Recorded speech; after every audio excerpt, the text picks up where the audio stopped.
అందరికీ నమస్కారం. మన ఉపనిషత్తులు బ్రహ్మ విద్యకు నిలయాలు. ఉపకోసలుడు అనే ఒక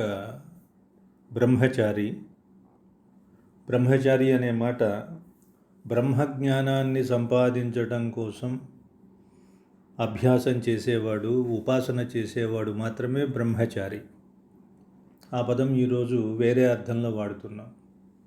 అలా ఉపకోసలుడు అనే ఒక బ్రహ్మజ్ఞాని బ్రహ్మ విద్యను పొందడం కోసం చేసిన సాధన, దానికి ఉపకోసల విద్య అని ఒక అద్భుతమైన వృత్తాంతం మనకు ఛాందోగ్యోపనిషత్తులో కనిపిస్తుంది. లోకంలో అదేమైనా పెద్ద బ్రహ్మ విద్య అంటూ ఉంటాం మనం. అంటే అన్నిటికంటే కష్టమైనది తెలుసుకోవడం, తెలుసుకున్న దాన్ని అర్థం చేసుకుని పరబ్రహ్మతత్వాన్ని అవగతం చేసుకోవడం కష్టమన్న విషయం కాబట్టి దానికి బ్రహ్మ విద్య అన్నారు. బ్రహ్మము గురించిన విద్య బ్రహ్మ విద్య. అలా కాకుండా చతుర్ముఖ బ్రహ్మగారు ఉన్నారు. ఆ చతుర్ముఖ బ్రహ్మకు సంబంధించినది బ్రహ్మోత్సవము, ఇలాంటివన్నీ చెప్తూ ఉంటాం మనం. బ్రహ్మగారే ఉత్సవాలు జరిపారు కాబట్టి దానికి బ్రహ్మోత్సవము అని పేరు. ఉత్సవము. ఏదైనా ఒక సన్నివేశాన్ని చూసినప్పుడు కానీ, ఒక పట్టరాని ఆనందం కలిగినప్పుడు ఆ ఆనందం లోపల ఉండలేక బయటికి పెళ్ళుబుకే సందర్భంలో వాడే పదం ఉత్సవం. సవం అంటే ఆనందం, అంటే హృదయంలో పట్టని స్థితిలోంచి బయటికి ఉబికి వచ్చే స్థితిని, దానికి ఉత్సవము అని పేరు. అందువల్ల బ్రహ్మగారే చేశారు కాబట్టి దానికి బ్రహ్మోత్సవము. బ్రహ్మ విద్య అంటే చతుర్ముఖ బ్రహ్మను తెలుసుకోవాలి అనుకునే విద్య కాదు ఇక్కడ. బ్రహ్మము అంటే పరబ్రహ్మము. వేదం పరబ్రహ్మ గురించిన తత్వాన్ని చెబుతుంది. అయితే వేదం చెప్పిన పరబ్రహ్మ తత్వాన్ని వివరించేవి పురాణాలు, ఉపనిషత్తులు, రామాయణం, భారతం, ఇతిహాసాలు ఇత్యాదులన్నీ. అందుకే వీటికి వేద ఉపబృంహణాలు అని పేరు. అంటే వేదంలో ఉన్న అర్థాన్ని తెలుసుకోవడానికి సహాయం చేసేవి, వేదంలో ఉన్న అర్థాన్ని వివరించేవి, వాటికి వేదోపబృంహణాలు అని పేరు. రామాయణం, మహాభారతం, అలాగే 18 పురాణాలు, ఉపపురాణాలు, ఇవన్నీ ఉపబృంహణాలే. అంటే ఇలాంటి ఉపబృంహణాల సహాయం చేసుకుని వేదార్థాలని నిశ్చయం చేయాలి. దీనికే వేదాంతము అంటారు. వేదాంతము అంటే వేదముల యొక్క అంతము అని చెప్తారు, కానీ అది కాదు. వేదం తాలూకు తత్వం, అందులో చెప్పిన అర్థం సారాంశానికి వేదాంతం అని పేరు. అంటే సునిశ్చితమైన అభిప్రాయానికి వేదాంతము. వేదమంతా చదివిన తర్వాత దాని సారాంశం ఏదైనా ఒక వాక్యంలో చెప్పండి, విపులంగా చెప్పండి. ఆ చెప్పండి అన్నప్పుడు కొంచెం విస్తృతంగా చెప్పడం కూడా కనిపిస్తుంది. ఉపనిషత్తులు చేసే పనే అది. ఈ వేదంలో చెప్పిన పరబ్రహ్మతత్వం ఇలా ఉంటుంది అని దాని సారాంశాన్ని నిశ్చితంగా చెప్పడం. అంతం అనే శబ్దానికి నిశ్చయము, నిశ్చితము అని అర్థం చెప్పుకోవాలి. వేదాంతము అంటే వేదంలో ఉన్న పరబ్రహ్మతత్వాన్ని విపులీకరించి చెప్పే వాటికి ఉపనిషత్తులు అని పేరు. ఈ ఉపనిషత్తులు కానీ పురాణాలు కానీ ఇవి చేసే పని ఏమిటి అంటే వేదంలో ఉన్న అర్థాన్ని విస్తృతంగా చెప్పటమే, స్పష్టంగా చెప్పటమే.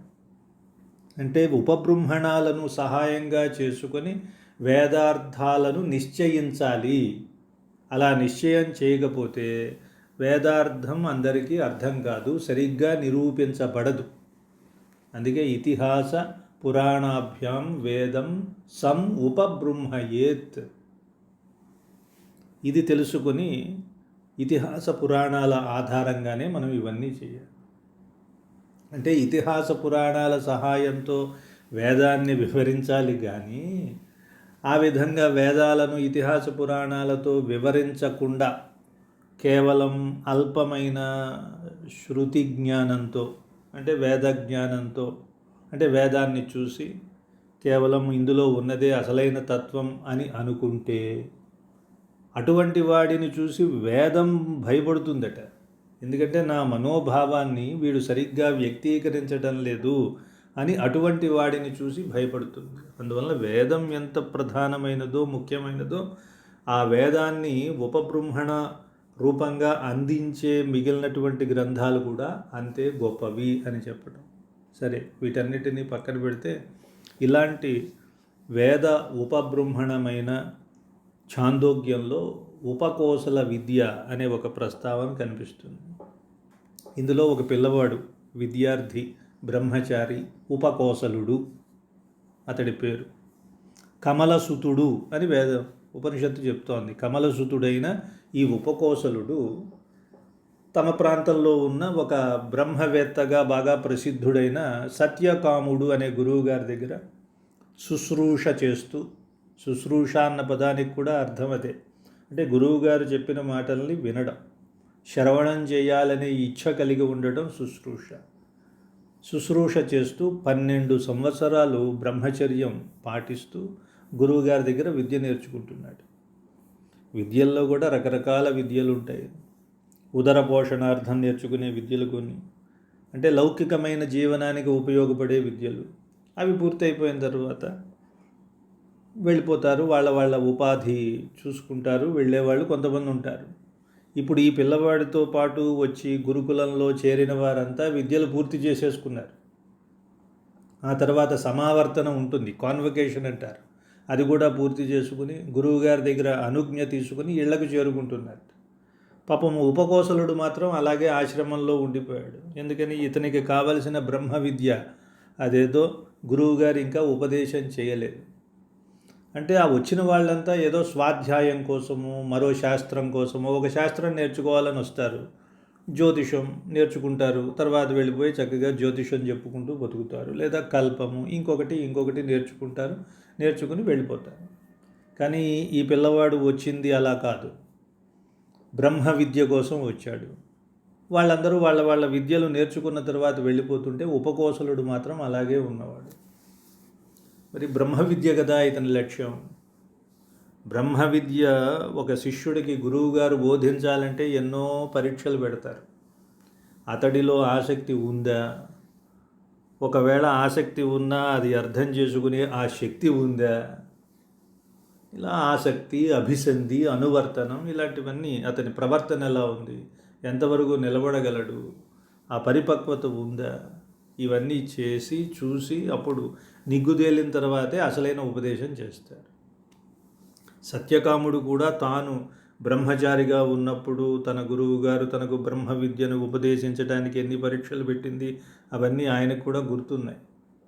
వాళ్ళ గురువుగారు 400 ఆవులు ఇచ్చి వీటిని 1000 ఆవులు చేసి తీసుకురా అని పంపించారు. అది ఒక పరీక్ష. అవన్నీ గుర్తొచ్చాయి. సరే, ఇతన్ని కూడా పరీక్షించాలనుకున్నాడు ఉపకోసలుడిని సత్యకాముడు. అలా చూస్తూనే 12 ఏళ్ళు గడిచిపోయాయి. గురువుగారేమో ఆ బ్రహ్మ విద్య మాటే ఎత్తడం లేదు. ఎప్పుడు నేర్చుకుంటాను అని పాపం బాధపడుతున్నాడు, ఎవరితోనూ చెప్పుకోలేడు. సరే, పులి మీద పుట్రలా అంటూ ఉంటారు కదా, అలా గురువు గారికి ఏదో పనిపడి ఇంకో ఊరు వెళ్ళవలసి వచ్చింది. వెళ్తూ శిష్యుడైన ఉపకోసలుడిని పిలిచాడు. నాయన, నేను దేశాంతరం వెళ్ళాలి, నీకు ఒక బాధ్యత అప్పచెప్తున్నాను. నిత్యాగ్నిహోత్రులు కదా అగ్నులు, ఆ అగ్నుల్ని నువ్వు జాగ్రత్తగా కాపాడు, పరిచర్య చేసుకుంటూ ఉండు. నేను వచ్చేంత వరకు వాటిని పరిరక్షించవలసిన బాధ్యత నీదే. ఆశ్రమం చూసుకో, అగ్నుల్ని చూసుకో అని గురువుగారు సత్యకాముడు, ఈయన సత్యకామ జాబాలుడు అంటారు, ఆయన వెళ్ళిపోయాడు. సరే, శిష్యుడి అవస్థ చూడాలి. గురువుగారి భార్య ఉన్నది. ఆవిడ కాస్త కనికారంతో సత్యకాముడు వెళ్తూ ఉంటే అప్పుడు గురువుగారి దగ్గరకు వచ్చి, అంటే భర్త దగ్గరకు వచ్చి ఆవిడ చెప్పింది, ఏమండి, ఆ ఉపకోసలను ఎందుకు మీరు ఇంకా అలాగే అట్టే పెట్టారు? వాడితో పాటు వచ్చిన వాళ్ళంతా సమావర్తనం చేసుకుని వెళ్ళిపోతున్నారు, మీరేమో వాడిని పట్టించుకోవడం లేదు. పాపం చేస్తున్నాడు కదా, శుశ్రూష చేస్తున్నాడు, అగ్ని పరిచర్యలన్నీ చేస్తున్నాడు. మీరు ఇలా ఉపేక్షిస్తూ ఉంటే మీరు నమ్ముకున్న, మీరు ఆరాధించిన అగ్నులకు కూడా కోపం వస్తుంది, మిమ్మల్నే నిందిస్తాయి. కాబట్టి ఆ బ్రహ్మ విద్యతో కాస్త వాడికి ఉపదేశించి మీరు ఊరు వెళ్ళవచ్చు కదా అని కూడా పాపం ఆవిడ భార్య కొంచెం సిఫారసు చేసింది. అయినా ఆ మాటలు పట్టించుకోలేదు. ఊరు బయలుదేరాడు సత్యకాముడు. ఆమె మాత్రం ఏం చేస్తుంది, ఊరుకుంది. సరే, ఉపకోసలుడు తన పని తాను చేయడం మొదలుపెట్టాడు. అగ్ని పరిచరణం మాత్రం యథావిధిగా చేస్తున్నాడు. అయితే భోజనం చేయడం మానేశాడు. ఎందుకయ్యా భోజనం చేయడం మానేశావు అడిగింది గురుపత్ని. ఈ శరీరం దీన్ని పోషించడం వల్ల ప్రయోజనం ఏముంది? రకరకాల జనన మరణ జరాదులకు మూలమైన అనేక వ్యాధులు పట్టి పీడిస్తాయి కదా. అందువల్ల భోజనం చేసి అదే అన్నం అంటే ఏమిటి? మనం తింటాం కాదు, అతిగా తింటే అది మనల్ని తింటుందట. దానికి అన్నం అని పేరు. అంటూ మొత్తానికి ఆహారాన్ని కూడా పరిత్యజించి అగ్నుల్ని ఆరాధన చేస్తున్నాడు. ప్రాచీన కాలంలో పంచభూతాలు కానీ, చెట్లు కానీ, ఇంకా నదీ జలాలు కానీ, ఈ సృష్టిలో ఉన్న ప్రతి ప్రాణి మనకి తోడబుట్టినవే. సర్వే కశ్యపదాయాదాహ అంటారు.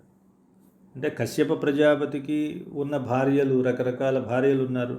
వారందరికీ పుట్టిన వాళ్ళే వీళ్ళంతా. నాగులు, గరుడులు, సర్పజాతి, పక్షి జాతి, మానవ జాతి, దానవులు, దేవతలు అందరూ మరి ఒకే తండ్రి.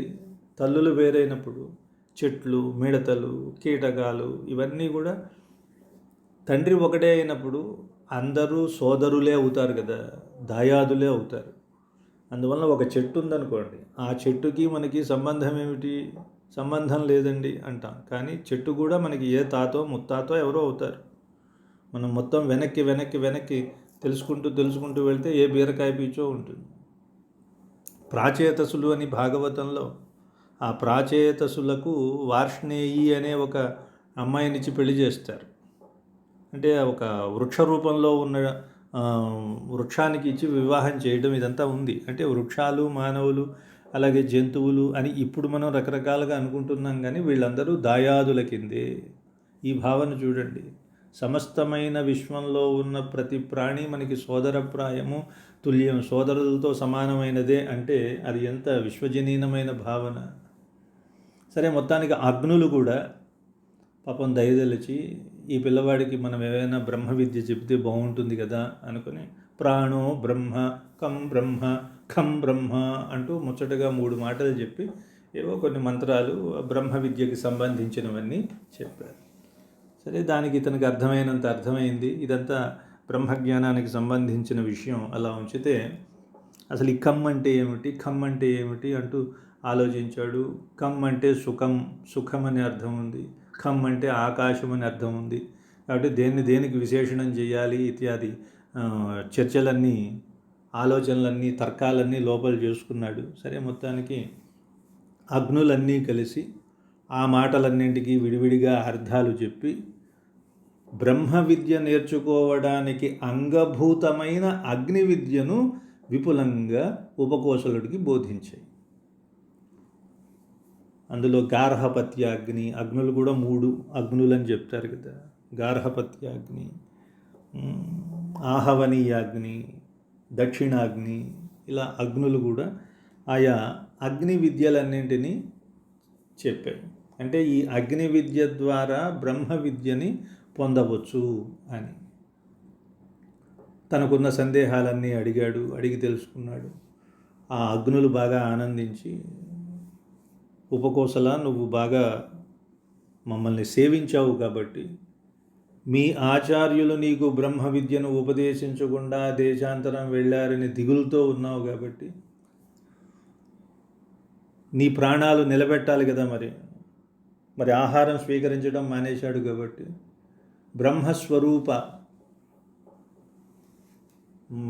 బ్రహ్మస్వరూపాన్నంతా చెప్పడానికి ముందుగా అందుకు ఉపకారకంగా ఉండే అగ్ని విద్యను నీకు ఉపదేశిస్తామంటూ అగ్ని విద్యని ఉపదేశించారు. అట్లా అగ్ని విద్యను నేర్చుకొని తర్వాత గురువుగారు దేశాంతరం నుంచి తిరిగి వచ్చారు. ఉపకోసలుణ్ణి చూడగానే అద్భుతమైన తేజస్సు ముఖంలో కనిపిస్తుంది. ఏమిటి బ్రహ్మజ్ఞానిలాగా కనిపిస్తున్నావు శిష్య, నీకెవరు బ్రహ్మ విద్యను ఉపదేశించారు అని గురువుగారు అడిగారు. సరే, ముందు కాస్త ఆలోచన చేసి నసిగిన అగ్నులు ఉపదేశించాయి అని చెప్పాడు.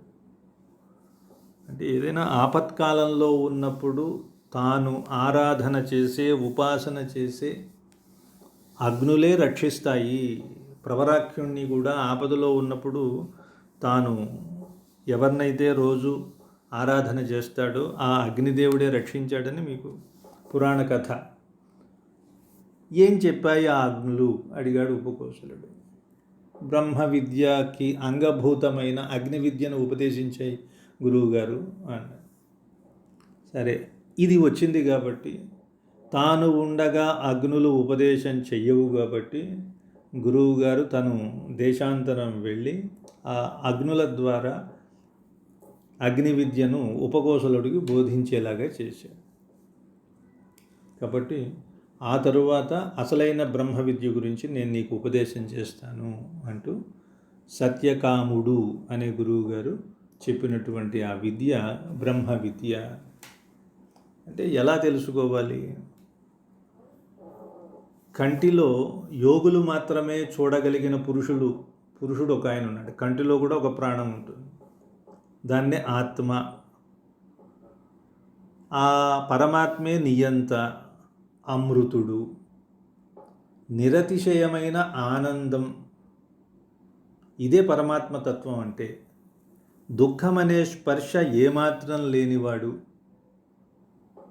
అంటూ ఆ పరమాత్మ తత్వాన్ని చెప్తాడు.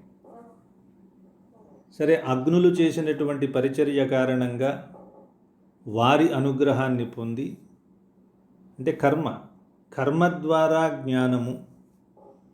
ముందు కర్మని ఆచరించాలి, తద్వారా జ్ఞానాన్ని కూడా పొందాలి. అప్పుడే ఈ జ్ఞానానికి కూడా పరిపక్వత వచ్చి అది ఫలిస్తుంది. ఆచార్యుల వల్ల పొందిన విద్య చక్కగా ఫలించాలంటే కర్మానుష్ఠానం కూడా ఉండాలి అంటూ కళ్యాణ గుణాలు కలిగిన ఆ పరబ్రహ్మని ఉపాసన చేసే రకరకాలైనటువంటి మార్గాల్ని కూడా ఆయన ఉపదేశిస్తాడు. ఆ రకంగా ఉపాసకుడు ఎలా అయితే పరమాత్మని ఉపాసన చేసి అర్చిరాది మార్గంలో బ్రహ్మను చేరి సుఖానుభవాన్ని పొందుతాడో ఆ విద్యని బ్రహ్మ విద్య అంటారు. ఆ బ్రహ్మ విద్యని ఇదిగో ఎలా సాధన చేయాలో, దాన్ని కర్మని ఆధారంగానే జ్ఞానాన్ని పొందాలి అని చెప్పే ఒక అద్భుతమైన వృత్తాంతమే ఈ ఉపకోశల విద్య. ఇది ఛాందోగ్యంలో ఉంది. స్వస్తి.